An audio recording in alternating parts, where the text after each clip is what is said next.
sa munti kong paghalik sa'yo. Alam mo, huwag na natin pag-usapan yon. Masyado nang nakakagulo yung pamilya natin. Marami nang nangyayari, kaya huwag na natin dagdagan. Kalimutan mo na yan. I'm sure namimiss mo lang yung girlfriend sa States, kaya mo nagawa yun.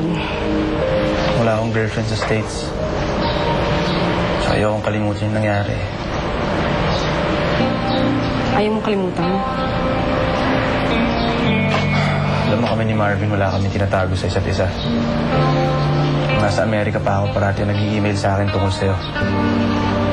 Tapos nung dumating sa States, lahat niya sinasabi sa akin kung gaano kanya namimiss. Miss na yung ngiti mo, pagkaloka-loka mo. Lahat ng tungkol sa'yo namimiss niya. Kaya nga lang naloko sa babae yun. Flatter naman yung sinasabi mo. Teka, bakit puro si Marvin kinukwento mo? Di ba ikaw ang issue dito? Bakit ayaw mo kalimutan yun? I think I'm falling in love with you. Okay. Oh, hindi pwede yan. I heard enough. Dali, Tama na yan. pakinggan Hanggang mo doon ka na muna lang. ako. Hindi. Ayoko na makinig sa'yo. Ano ka ba? Pinapunta ka ng pinsan mo dito para kamustahin ako. Tapos eksena ka rin. Tigilan niyo na nga yan. Parang naman gusto ko yung nararamdaman ko.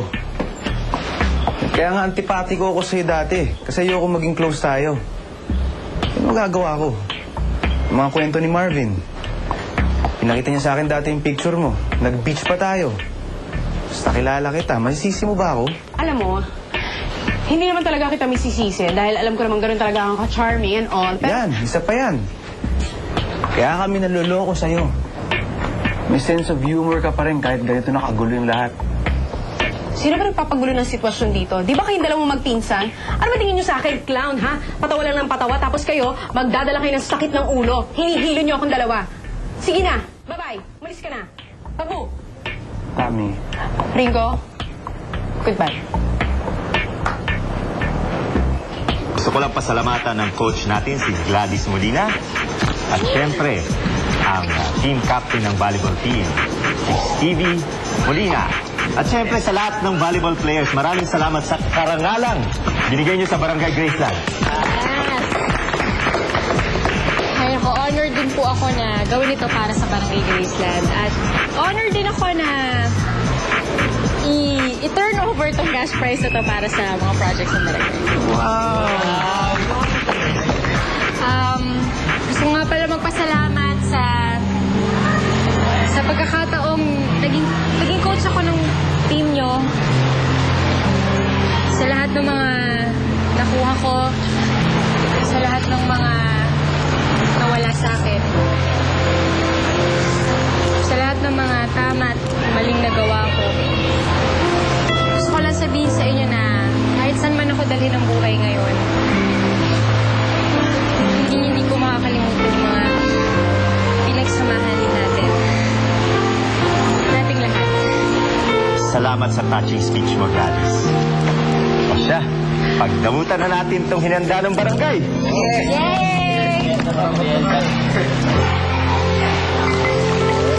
Oh. Thank you.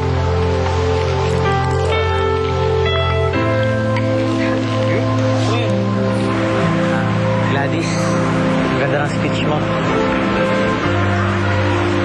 Glad, meron sana akong sasabihin sa'yo eh. Ano? Na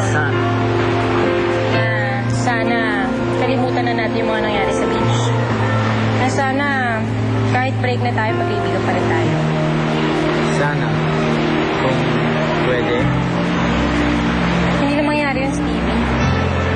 Tapos na yung tournament. Tapos na rin tayo.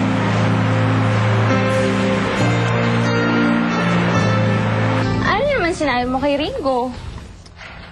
Ano pa ba? Sinabi ko sa kanya na isa siyang malaking oportunista at dapat mahiya siya sa balat niya kahit maputi siya.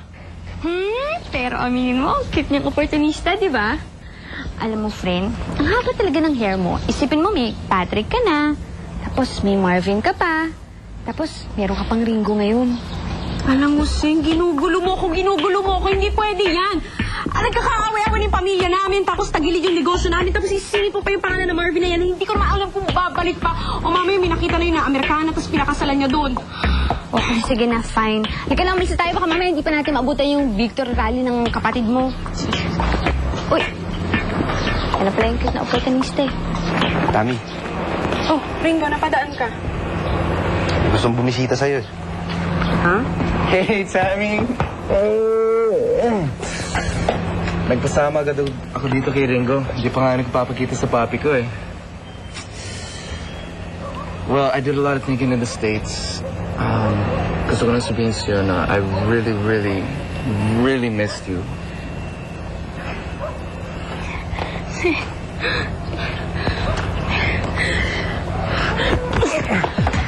I-miss mo yung pagmumukha mo. Pagkatapos mo umalis dito na walang sabi-sabi, ano yung expect mo? Magtambling ako sa tuwa dahil bumalik ka? Manigas ka!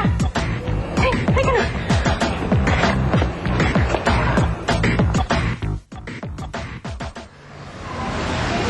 Uy! Pare, anong tinutunga-tunga mo sa di ka pa alis? Eh, pare, wala naman lang akong pupuntahan eh. Teka, pare gusto mo ng gaming? Gaming? Sorry pare, may naghihintay pa kasi sa akin eh.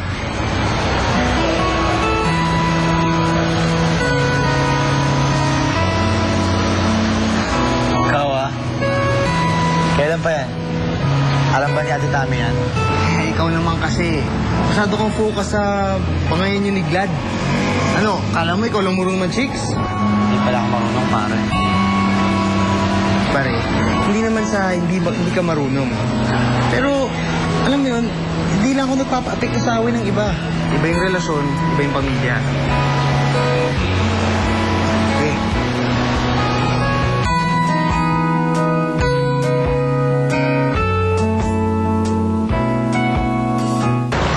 I'm glad you're home, son. Pero, wala bang nangyari doon sa plano nating makakuha ng recording contract?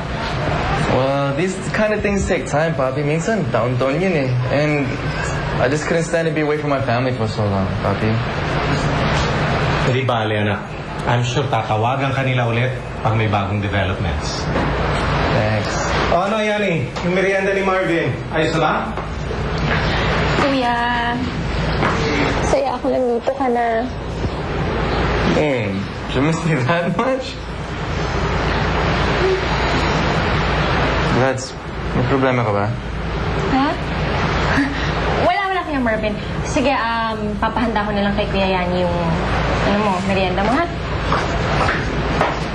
Ringo, ano ba nangyayari sa pamilya ko habang wala ako? Mahabang kwento. Kaya pala, magpapaalam na rin ako, ha? What? I just got here, man. Magkakwento ko pa sa ng problema ni Glads. Tsaka kay Tommy, kailangan mo ako tulungan. Marv, niwala ka sa akin. Hindi mo kailangan ng tulong kay Tommy. What? Nakita mo ba ginawa niya sa akin? She's real pissed na pinastay ako ni Papi sa LA for that recording contract. Alam mo, iba naman yung suntok sa Carino brutal. Talagang brutal. Minsan alam mo marami ng babaeng sumampal sa akin. Pero yung kay Tommy, iba yun. Sinaktan ka niya kasi parati ka niya iniisip. Sinuntok ka niya kasi natakot siya na baka hindi mo na siya balikan. Sinuntok ka niya kasi mahal ka niya.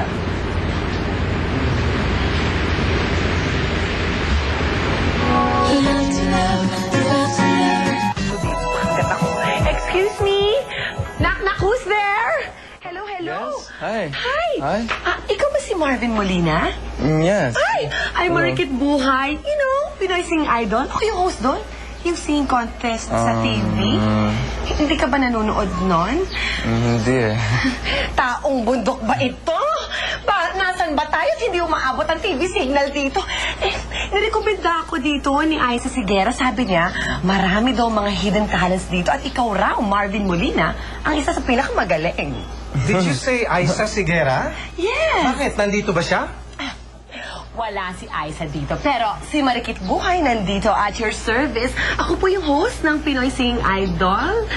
Ay, naku! Fan na fan ako ng TV show ninyo.